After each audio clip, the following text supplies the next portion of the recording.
आप में से जितनों को भी सिलेक्शन चाहिए एफर्ट्स लगाने पड़ेंगे। आपको भी पता है नीट के एग्जाम में कई सारे बच्चे ढंग से एफर्ट्स नहीं लगाते हैं और वही तैयारी जो 2 साल में कई बच्चे कंप्लीट करते हैं उनको 3-3, 4-4, 5-5 साल तक लग जाते हैं इसी लूप में रहते हुए। तो आप प्लीज अपने एफर्ट्स को बहुत अच्छे तरीके से लगाइए।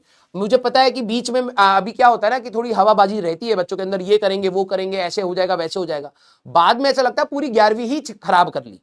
ठीक है, ऐसी सिचुएशन ना बने तो बहुत बेहतर रहेगा। आप लोगों का 12वीं क्लास का जो भी सिलेबस है वो नवंबर में खत्म हो जाएगा। उसके बाद आपको इनफ टाइम मिलेगा, मेरे वर्ड्स को ध्यान से सुनिएगा, इनफ टाइम मिलेगा। दिसंबर है, जनवरी है, फरवरी है, मार्च है, अप्रैल है, आपके पास 5 महीने कहीं ना कहीं रहेंगे कि आप 11th, मैं इसीलिए कह रहा हूं कुछ बच्चों का जिनका 11th थोड़ा बहुत खराब भी हो रहा है, बिल्कुल पैनिक नहीं करना है। रीजन बीइंग आपको इतना इनफ टाइम मिलेगा कि आप उसको रिवाइज जब करेंगे, क्योंकि अगर आपको बिल्कुल नहीं आता हो तो बहुत दिक्कत है, लेकिन अगर आपको थोड़ा थोड़ा आता है, थोड़ी प्रैक्टिस कम है, तो आपको इनफ टाइम मिलता है कि आप प्रैक्टिस कर करके सुधार ले जाएंगे। तो अभी अंडरस्टैंडिंग पर रखिए और मैक्सिमम क्वेश्चन प्रैक्टिस पर रखिए। कुछ चीजें छूट जाएं, कुछ चीजें ना समझ आए, लोड नहीं लेकर के पढ़ना है, क्योंकि हमारे को रिवीजन का पर्याप्त समय मिलता है। जेई वालों को इतना समय नहीं मिलता है। नवंबर में सिलेबस खत्म होता है, 1 महीने का टाइम मिलता है, उस समय प्री बोर्ड्स चल रहे होते हैं, उसी समय जेई मेंस आ जाता है। आपकी ऐसी सिनेरियो नहीं है, तो लकीली आपके पास एक अच्छा खासा समय रहेगा।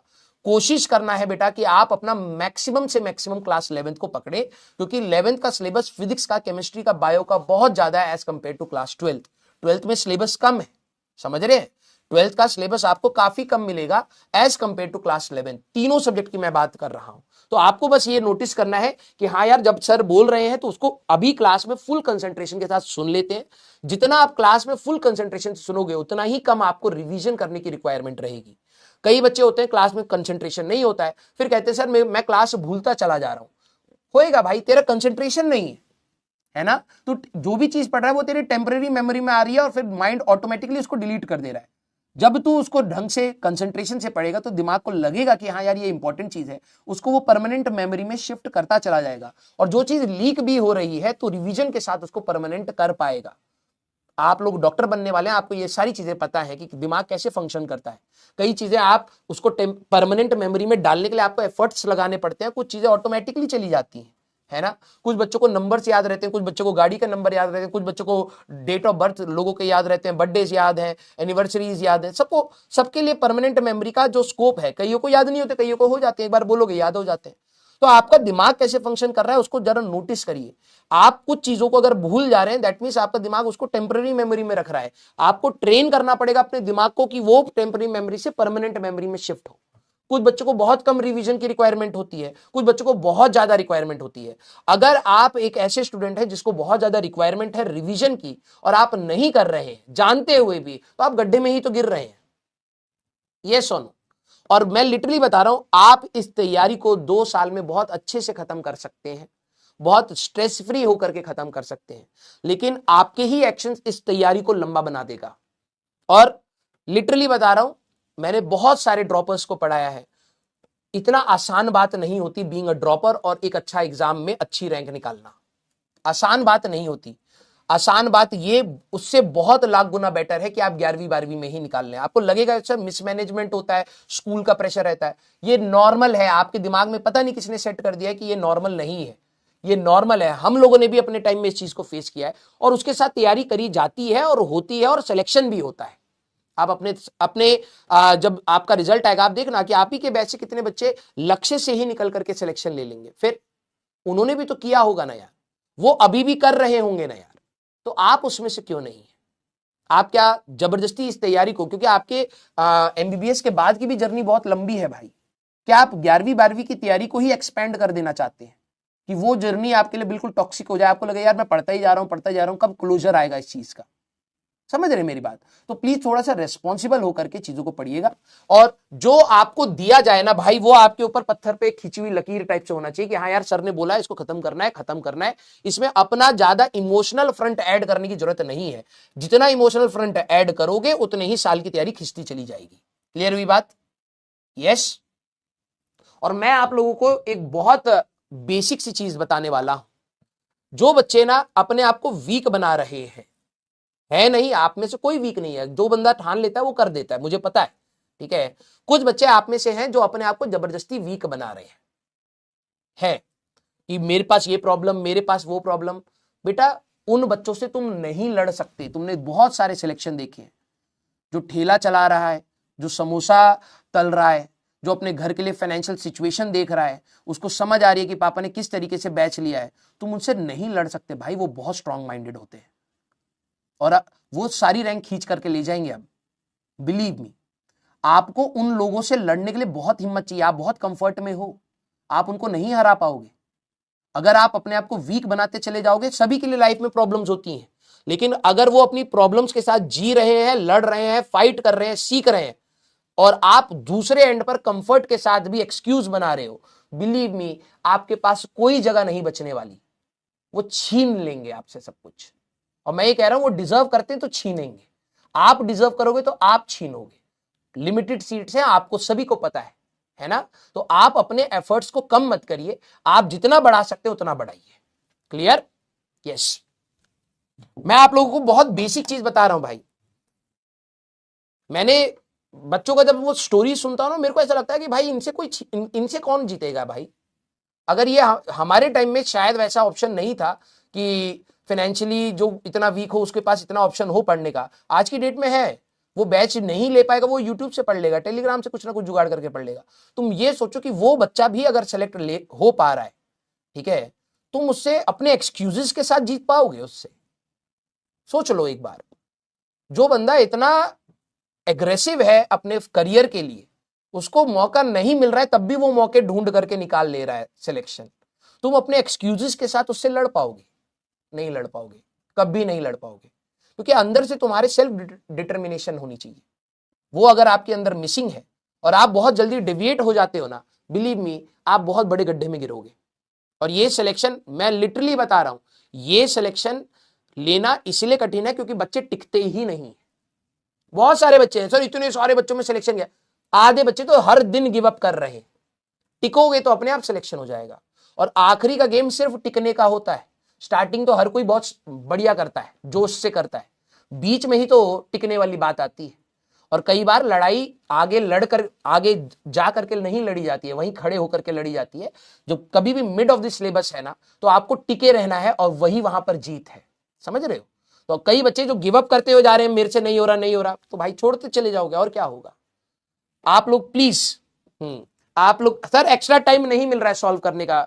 ताइबा बेटा मैंने आपको क्या बात बोली है, अभी बोला ना, किसी को भी परफेक्ट तैयारी करने का मौका नहीं मिलता है इस 11वीं और 12वीं में। ये क्लियर कट है, अपने दिमाग में सेट कर लीजिए। किसी को भी परफेक्ट तैयारी करने का मौका नहीं मिलता है। आप ये इमेजिन करोगे कि भाई मेरा स्कूल अच्छे से चलेगा, मेरे मार्क्स अच्छे से आएंगे, मुझे सारे सब्जेक्ट समझ आएंगे, सारे टॉपिक्स क्लियर होंगे, सारे चैप्टर रहेंगे, बैकलॉग नहीं होगा, डीपीपी सारी सॉल्व हो जाएंगी, टेस्ट में ऐसा कुछ नहीं होता है। This is the real life. Ups and downs are the parts, right? तो आपको अगर प्रैक्टिस करने का जिस दिन मौका मिले उस दिन के लिए तैयार रहिए, उस दिन करिए। जिस दिन नहीं मिल पा रहा तो नहीं मिल पा रहा भाई, 24 घंटे फिक्स है, आपने जितना कोशिश कर पाए, नहीं हो पाया नहीं हो पाया। लेकिन कई बच्चे जो टाइम होते हुए भी नहीं कर रहे, मैं उनको कह रहा हूं भाई बहुत बड़े प्रॉब्लम में फंसोगे। और आपका जब सिलेबस खत्म होगा you will get enough time for practice. लेकिन लर्निंग, कई बच्चे क्या करते हैं, सिलेबस खत्म हुआ अब पढ़ना स्टार्ट करेंगे। सर 11th तो बिल्कुल ही खत्म थी, तो भाई जब तेरे लिए T=0 है, दूसरा बंदा प्रैक्टिस स्टार्ट कर रहा है, तो कहां से लड़ेगा भाई बता। ये आप लोगों के साथ प्रॉब्लम होगी, मैं लिटरली बता रहा हूं। जो बच्चे पूरा गबाड़ा कर देते हैं लालच के चक्कर में, ये कर लूंगा वो कर लूंगा, पूरा गबाड़ा कर लेते हैं, वो T=0 फिर से स्टार्ट करते हैं 11वीं जब 12वीं खत्म होती है। कम से कम उस सिचुएशन में मत जाइए। कम से कम 7-8 चैप्टर्स आपके इतने हो जाए कि हाँ यार मेरा 7-8 चैप्टर, 5-6 चैप्टर्स का दिक्कत है, लेकिन 7-8 चैप्टर मेरे बहुत अच्छे से तैयार है। मैं उसको तैयार करके रखता हूं कि एटलीस्ट जब मेरा आखिरी का टाइम आएगा तो मैं इन पर फोकस कर पाऊं, नहीं तो बैक टू स्क्वायर वन सारा पढ़ना पड़ेगा। ठीक है? तो प्लीज आप लोग थोड़ा सा रेस्पॉन्सिबल होकर के पढ़ाई करिए, मेरी ये बहुत बड़ी गुजारिश है आप लोगों से। क्योंकि मैंने आप लोगों के बैच में एक चीज की कमी बस देखी है, पढ़ने वाले बच्चे बहुत अच्छे हैं, कुछ बच्चे हमेशा, जैसे एक दो वर्ड्स नाम याद है, ताइबा है, अंजनी है, इनके मेरे को नाम याद हो गए, इनके हमेशा जवाब आते हैं, हमेशा सही जवाब आते हैं। ठीक है? अब ये हो सकता है रियल वर्ल्ड में इनके नाम कुछ और होंगे, ठीक है, सिलेक्शन आएंगे, कभी मिले तो अच्छी बात है। लेकिन जो बाकी बच्चे हैं ना बेटा, अगर आप आपस में ही चोंच लड़ाते रहोगे ना, आपको पता भी नहीं आपने एक ऐसा प्रोफेशन पर हाथ रख दिया है, ठीक है, जो एक्चुअली में वन ऑफ द टफेस्ट ही है। लिटरली बता रहा हूं, वन ऑफ द टफेस्ट है। जेई को मैं एग्जाम के पॉइंट ऑफ व्यू से टफ कहूंगा, लेकिन जॉब के पॉइंट ऑफ व्यू से टफ नहीं कहूंगा। वहां पर एक नॉमिनल जॉब लग जाएगी। हाँ, वहां पर भी भीड़ है, वहां पर भी सिलेक्शन का दिक्कत है, वहां पर भी इश्यूज है, लेकिन कम टाइम में वो सेटल हो जाते हैं। जब आप लोग 25-26 की उम्र पर होगे ना, तब आपका और उनके बीच में काफी गैप आपको दिखने लग जाएगा। वो जॉब लेकर के बैठे होंगे, हाँ ठीक है, वो 50,000 से स्टार्ट कर रहा है, कोई 30,000 से, worst to worst scenario 25,000 15,000 start कर चुके होंगे। वो धीरे धीरे आप ग्रोथ ट्रेजेक्ट्री आती है, सबका एक जैसा स्टार्ट नहीं होता, लेकिन ये वर्क एक्सपीरियंस के साथ और प्रोफेशनलिज्म के साथ बंदा ग्रो कर जाता है। आप लोगों का प्रोफेशनल करियर ही थोड़ा लेट स्टार्ट होने वाला है। आप उसको और डिले कर दोगे ना, तो आपको टॉक्सिसिटी फील होने लगेगी। कई सारे ऐसे लोग होते हैं जो मेडिकल फील्ड में चले जाते हैं और बाद में टॉक्सिसिटी फील करते हैं, यार ये तो खत्म ही नहीं हो रहा है। एटलीस्ट आपका माइंडसेट क्लियर होगा कि मैं कम से कम टाइम में इस पूरे फ्रेम को निकाल दूं। आपके लिए हर फ्रेम बहुत लेंदी है। आपका एमबीबीएस बहुत लेंदी है, फिर उसके बाद आप अपने पीजी के लिए जाओगे, उसके एग्जाम के कई बच्चे उसके एग्जाम में 2-2 3-3 साल लगा दे रहे हैं, फिर मास्टर अपनी स्पेशलाइजेशन कर रहे हैं, उसके बाद भी सुपर स्पेशलाइजेशन कर रहे हैं। तो इट्स गोइंग टू बी लेंदी यार। और तुम 11वीं 12वीं कोई खींच दोगे तो वो वाला पार्ट कहां करोगे? तुम फिर क्या करोगे? बाईपास करोगे। तुम कहोगे यार मैं ना कुछ और कर लेता हूं, मैं कोई और डिग्री के लिए ट्राई कर लेता हूं। बल्कि आपके अंदर कैपेसिटी थी करने की, बट आपने मिसमैनेजमेंट और एफर्ट्स थोड़े से ढंग से नहीं लगाए, उसकी वजह से आप अपना पूरा करियर चेंज कर दोगे। तो प्लीज एटलीस्ट इतना रेस्पॉन्सिबल हुई है बेटा। मैं जेई वालों के बच्चों को नॉर्मली समझता हूं कि ठीक है, अगर वो नहीं भी कर रहा है ना, ठीक है, तो वो कहीं ना कहीं ऐसी जगह पर, क्योंकि मैं उस करियर से निकल करके आया हूं, आई नो कि कर लेता है बंदा, ठीक है। कॉलेज में जाने के बाद 2-3 साल के अंदर ही चीजें समझ आने लग जाती हैं कि यार ये अगर अच्छा नॉमिनल कॉलेज है, मैं बहुत बेकार की बात नहीं कर रहा हूं, बहुत बेकार में तो किसी में भी कोई ऑप्शन नहीं है, ना इंजीनियरिंग है, ना मेडिकल है, ना कॉमर्स, कहीं पर भी आप बेकार कॉलेज में हो, आपको कोई ऑप्शन नहीं मिलने वाला। लेकिन यस, अगर एक नॉमिनल कॉलेज में एक थोड़ा सा पढ़ने वाला मेहनती बच्चा है, तो वो वहां से कर ले जाता है। इंजीनियरिंग में कम टाइम में वो धीरे धीरे सेटल होना स्टार्ट हो जाएगा, आपका टाइम ज्यादा लगेगा बेटा। तो प्लीज आप ऐसी सिचुएशन मत बनाइए कि ये खींच दे। मैंने आपके कमेंट्स पढ़ता हूं तो मेरे को ऐसा लगता है कुछ बच्चे शायद अपने लिए इतना बड़ा गड्ढा क्रिएट कर रहे हैं, इतना बड़ा गड्ढा क्रिएट कर रहे हैं, इससे निकल नहीं पाएंगे। और बहुत फेमस लाइन है कि भाई ये तैयारी आपके दिमाग से निकलेगी नहीं, ठीक है। जब आप कॉलेज में भी चले जाओगे ना, आपको कभी भी, ये आईआईटीएंस की भी बात है, एनआईटीएंस की भी बात है, और जो बच्चे मेडिकल कॉलेज में गए हैं, आप उनसे कभी मिलना तो पूछना कि फर्स्ट ईयर में मेजर डिस्कशन क्या रहा है। फर्स्ट ईयर में सबसे बड़ा डिस्कशन हॉस्टल्स में ये होता है, यार मेरे मार्क्स कम रह गए थे, मेरा को ये कॉलेज मिल जाता, मेरे इसमें इस सब्जेक्ट में इतने मार्क्स रहे। बिलीव मी, 1 साल लगता है कॉलेज में जाने के बाद, ये प्रॉपर डिस्कशन करते करते फिर आपको लगता है यार अब तो कुछ हो नहीं सकता, अब आगे ही बढ़ते हैं। ये आपके दिमाग से निकलेगा नहीं इतनी जल्दी। वो रिग्रेट बहुत गंदा होता है, और वो उनका रिग्रेट मैं बता रहा हूं, जब मैं आईटी में था तो उनका रिग्रेट बता रहा हूं जिनका सिलेक्शन हुआ है, वो रो रहे होते हैं हॉस्टल्स में बैठ के। उनमें मैं भी था। मेरे को लगता था यार मेरे ये 5-6 सवाल और थोड़े बेटर हो जाते तो शायद मेरे को और थोड़ा बेटर मिलता। 1 साल लगा उससे निकलने के लिए। और अगर आप बेकार कॉलेज में हो तो लाइफ लॉन्ग कई बार कई लोगों के दिमाग में रह जाता है। तो प्लीज आप समझिए बेटा, ये टाइम वापस आपके पास नहीं आएगा, और जितना टाइम जा चुका है ना, जिसमें आपने शायद कुछ कबाड़ा किया है, वो भी वापस नहीं आने वाला। आप चाहे तुम जितनी लाख कोशिश कर लो, आगे आने वाले टाइम को बहुत एफर्ट्स के साथ लगाइएगा। आप लोगों ने ये चीज नोटिस कर ली होगी, ये 10वीं क्लास से बहुत बड़ा जंप है, ठीक है। मैं किसी को डिमीन करने के लिए नहीं कह रहा हूं कि वहां सिलेबस नहीं है, वो अब हमारा करिकुलम ऐसा है कि 10वीं में वैसे पढ़ाया जाता है, 11वीं में ऐसे पढ़ाया जाता है, 11वीं में है इतनी बातें, ठीक है। तो अगर आप उसी एटीट्यूड से करोगे बेटा, तो शायद आप 11वीं भी पास ना कर पाओ, और कर पाओगे तो फिर कुछ ढूंढने को नहीं मिलेगा कि कौन से कॉलेज में एडमिशन लूं। बहुत दिक्कत होती है। तो प्लीज थोड़ा सा सीरियस होकर के पढ़ाई करिएगा, ठीक है। मैं बार बार आप लोगों को ना, देखो मैं पहले ना बहुत ज्यादा बच्चों को मोटिवेटेड रखने की कोशिश करता था, लेकिन मैं अब खुश रखने की कोशिश करता हूं, क्योंकि मुझे पता है कि जो मेरे से मोटिवेशन लेकर के जो पढ़ेगा ना, वो 4 दिन पढ़ेगा। और मैं हर दिन मोटिवेट करने के लिए नहीं बैठ सकता। मुझे सिलेबस कराना है, मुझे पढ़ाना है, मुझे आपको जो ऑप्शंस बन सकते हैं वो बनवाने हैं।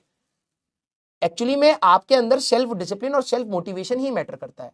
मैं आपको खुश रख सकता हूं, मैं आपको टॉक्सिसिटी फील नहीं होने दे सकता कि हाँ यार ये तैयारी आपके लिए सब कुछ है, ये है वो है, नहीं, मैं ये फील नहीं होने दूंगा। मैं कहूंगा कि हाँ यार इसको किया जा सकता है, इसमें एफर्ट्स लगेंगे, ये सब।